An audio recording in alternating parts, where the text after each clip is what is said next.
You have to be imaginative. You have to see things that are bigger than normal. You have to push yourself and try different things.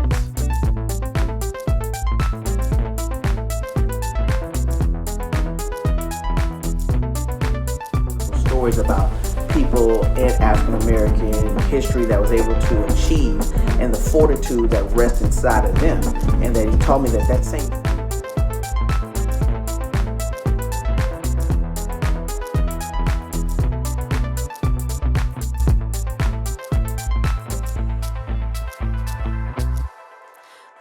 Can I get over the words we said, the doors we slammed, the miles we walked away, the things unsaid? Baby, can we get over? Good morning, good evening, good afternoon. No matter where you are, just know that you're a star, and I'm, of course, happy to be here with you. My name is Gianni Clarkson. I'm a Ford Theater Oratory Fellow and nationally ranked historian. A special shout out to Ms. Roots, my alum, my dearest friend, for inviting me out here to, of course, speak to you all during Black History Month. A little thing about Black History Month. Carter G. Woodson came up with the idea of African American Celebration Week. That's right. It was just a week in February. However, over time, many people started to realize that the accomplishments of African Americans need a whole month. In 2021, we know that the accomplishments of African Americans need a whole year. Here's the thing, beloved.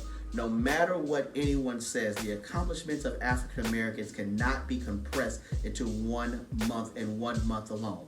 Our accomplishments, our stories, our heroes and sheroes are woven deep inside of the American dream and woven deeply inside of the hearts of every American.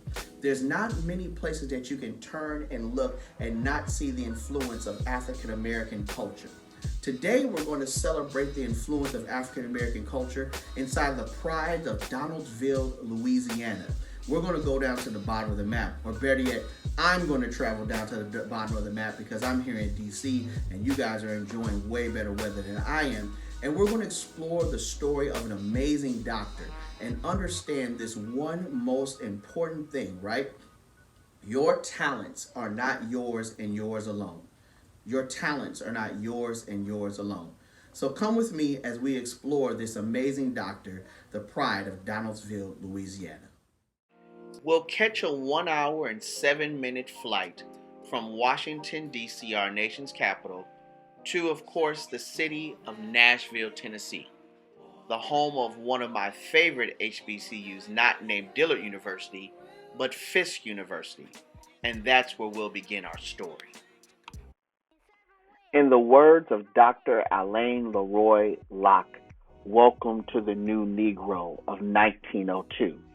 The New Negro is sophisticated, educated, full of purpose and pride, and has the ability to attend a university. They sing the songs of Jubilee, and that's exactly where we find the hero of our story, Dr. Lord Beaconsfield Landry, who was a member of the Jubilee Singers at Fisk University, a choir that sung the songs of liberation from the slave field, but also sing the songs of fighting for a new freedom of racial equality inside of this new world.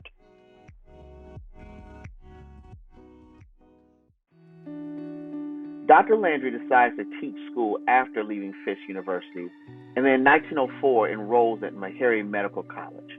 Meharry Medical College is the historical HBCU dedicated to training doctors of color. And of course, although the New Negro is new, they're realizing that they're dealing with some of the same old problems. Racism. How do African Americans receive equal care? And how do African American doctors get the training that they need to help people that, of course, need them the most? Dr. Landry leaves the comfy confines of Nashville and decides to return back to New Orleans to practice medicine in Algiers. He realizes that there's a huge discrepancy of how African Americans are being taken care of in the medical field. The first thing that he does is that he decides to start a column called How to Keep Well. It's a column that begins on May 8, 1928, And of course, it's part of the Louisiana Weekly newspaper. The next thing is that he operates a free clinic for the poor people of Algiers, understanding that many of them could not afford health care.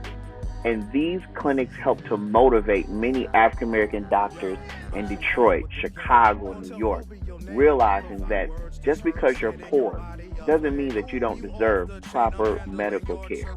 He wasn't selfish with his talent. He realized that his talents belonged to his community. That's what makes Dr. Landry so great. Dr. Landry is a product of a life well lived.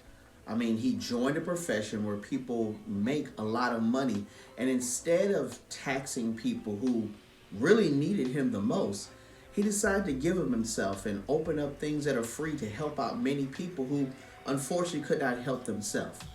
That's the heart of community service. Community service is basically the rent that you pay for the life that you live. It doesn't matter how old or young you are, you still can do something to help build and nourish your community. Now, you all are young and you're saying, well, what can I do? There are tons of things that you can do.